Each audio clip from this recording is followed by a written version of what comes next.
The Nintendo Switch has probably given us the biggest and widest range of games of any Nintendo console to date. No matter which series you're into from Nintendo, there has been something on the Switch, whether that's a brand new entry or a remaster. As good as it's been though, there are always more games that we can wish for, and so here are 8 Nintendo games that I would love to get a sequel for. Now, all of these games are really high up on my list, but I have tried to avoid the obvious ones. So for example, I'd love a new Mario Odyssey, I'm sure loads of people would.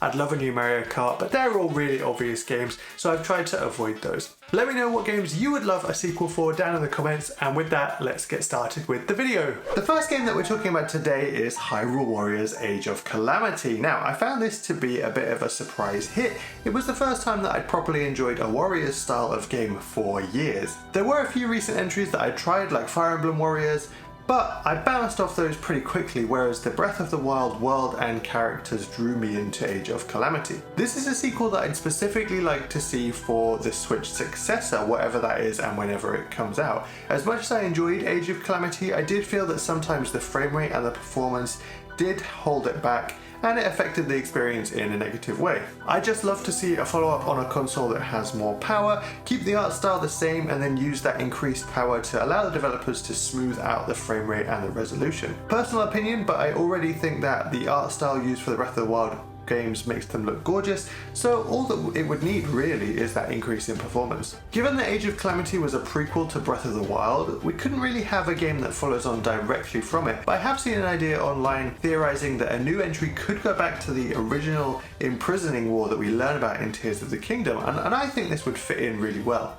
We got Breath of the Wild, which hinted at something cool in the past through its memory system, and then a Hyrule Warriors game where we could play through that epic story. And then later we got Tears of the Kingdom, which again hinted to something really cool that happened through its Tears system, so why not do another Hyrule Warriors game to tell the story of that incredible war? If we did go along with this idea, it does mean that you couldn't play as Link, at least not in any canon way that I can think of. Maybe he could still be introduced as a special character or some kind of non-canon thing, or maybe, I don't know, Zelda could summon him in for a little bit with her time powers, but not playing as Link is the only downside I could see. You could still play as Zelda though, we know about her time powers, we know that she was there, and I'm sure that Nintendo could introduce some great new characters to take center stage. I did like playing as Link in Age of Calamity, but there were plenty of other characters I enjoyed in that game as well. So Hyrule Warriors Age of Calamity, a game that I didn't expect to like as much as I did, and one that I'd love to get a follow-up to on a system with just a little more power. I originally had the idea for this video quite a while ago and just didn't do anything with it, and now when I've come back to it and looked at my notes for this, I had Pokemon Legends Arceus written down. This was one of my favourite games on the Switch, but of course I can't use it in the video now because Pokemon Legends ZA has been announced, which, you know, don't get me wrong, I am very, very happy about. So instead I decided to pivot a little, so we're still talking about Pokemon for this entry. I think it's quite likely that we're going to be getting more mainline entries building up on the style of Scarlet and Violet, and at the same time we'll get more remakes. I'm both excited and nervous about what might happen with the Black and White remakes, which seem to be coming next. For this entry though, what I would really like to see is a brand new 2D Pokemon game. I do know that this one is unlikely, but that seems like a real shame to me. As one of the original Pokemon fans all the way back to Yellow on the Game Boy Color, I still have such a soft spot for these old games, and a modern updated 2D Pokemon is something that I would buy day one. The GBA games were my favourite with that pixel art style of graphics, and while I don't know loads about game development, I would guess that it's much cheaper and easier to make a 2D game in this style than it would be to make, say, the next Scarlet and Violet with a huge open world 3D style of graphics. So if they did make a game like this, maybe they could even slot it into the rotation of Pokemon series without too much disruption. I would like to see a lot of the modern day improvements come over to this hypothetical 2D game though. You know, create pixel art of all of the newer Pokemon. You know, maybe you could bring raid battles over from Gen 8 and Gen 9 if they can find a way to do it. What I'm kind of thinking, if anyone is a fan of ROM hacks, I'm thinking of something similar to Radical Red, but you know, in a brand new official region with all of the resources of the Pokemon company behind it. If development isn't rushed and they take their time, then I'm sure they would also be able to include some incredible brand new features as well. Maybe this one is the most far-fetched of this video, I don't know, you can let me know, but I would absolutely love it. I wasn't expecting a brand new 2D Zelda game to be announced this year, and if that series is going to alternate between 2D and 3D entries, then why can't we hope for the same thing with Pokemon? If you've been with me for a while, then you might know that Advance Wars was one of my favourite titles on the Game Boy Advance, along with the second entry in this series, that was Black Hole Rising, which was also on GBA. Many hours were spent passing the handheld back and forth playing this game, and I did get one of the entries on the DS I think, but I didn't play it as much. I would love to have a brand new entry to this series on the Switch or Switch 2, whichever one works. You don't exactly need a whole amount of graphical power to run games like this. I know that we got the Reboot Camp on Switch last year, which does give me hope that maybe we'll get a new one in the next few years. The remake wasn't created by the same developers, it was done by WayForward, who are more known for games like Shantae, but the original games were created by Intelligent Systems, who also make the Fire Emblem series. Since the 3DS days, there's been a lot of love for Fire Emblem, and they have made some great games. It's a very similar style of game, and while I still love the original Advance Wars, I think I would trust Intelligent Systems enough that they could bring Advance Wars into the modern era of games, hold true to the old, while also improving and adding some great new features. I do prefer the pixel art style of the originals to the sort of cartoon hand-drawn style of the remakes,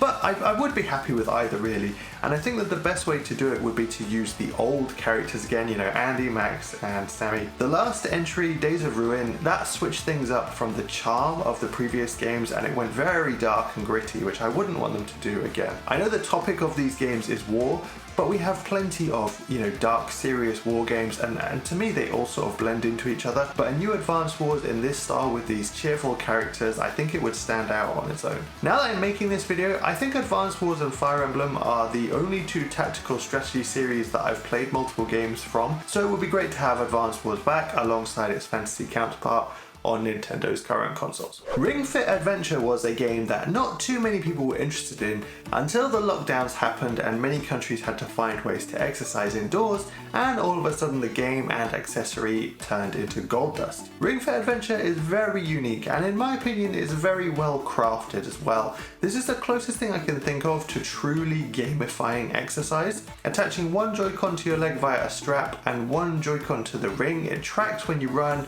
when you lift the ring in all sorts of different ways, and even some strength exercises like pulling it back as if you're drawing a bow or squeezing it together. Sure, you're not going to get super muscly playing this, but some of the levels can get quite intense, and I thought it worked really well as a motivator to exercise and improve. It got harder as you went on, it encouraged you to play each day, and it's definitely more interesting than a lot of other exercise options out there. While we don't necessarily need a way to stay active indoors anymore, I think it would be a shame if this series ended with just the one entry. It really is one of a kind. There's nothing else like this out there, I don't think, at least not as in-depth. And they created a whole accessory with the ring just for a single game. But it worked so well that I think Nintendo should try and find a way to get more use out of it. There was no DLC for Ring Fit Adventure, so once you'd completed the main game you were just repeating levels over again, and so I'd love to see what creative new ideas they could come up with for a sequel. Next up we're talking about Donkey Kong Country. Now the last time we got a brand new Donkey Kong Country game was 10 years ago when Tropical Freeze came out on the Wii U. I know that we've had the port of this game over on the Switch, and similarly a port of Donkey Kong Country Returns from the Wii to the 3DS is now being ported to the Switch as well, but I'd love to see a new entry in this series. For what feels like ever, Nintendo had these two platforming series running in parallel, Super Mario and Donkey Kong, with entries coming out alongside each other. Sure, Donkey Kong was less frequent, but it was still frequent enough, and sometime around the sort of DS and Wii generation, the Super Mario games, especially the new Super Mario games, started to feel a bit stale to most people, whereas Donkey Kong seemed to shine with like all these great ideas, especially in the later 2D Mario games like on the Wii U. A lot of the levels felt very similar and it wasn't really too creative. But then Tropical Freeze in particular, the exact opposite was true, and loads of people sort of would praise it for the levels having these amazing unique ideas to play around with. Now though, we haven't had a Donkey Kong game in a decade, and then Mario Wonder came along and it blew all of the other 2D Mario games out of the water. So I think really Donkey Kong has some catching up to do. Given the creativity and success of Wonder, I'd love to see the Donkey Kong young developers, take that as motivation and see what they can do to rival that level of passion in this franchise as well. I don't think it's too clear exactly what it is that Retro Studios were working on before they took back the development of the Metroid Prime series, so maybe it's possible that a new Donkey Kong game was being worked on and it's still there, it's just in the background for now. Maybe that means it'll take a while longer for us to get another entry, but at the same time, maybe that could be a really great thing, just giving these developers time to sort of marinate all these amazing new ideas that would make for some incredible new platforming levels.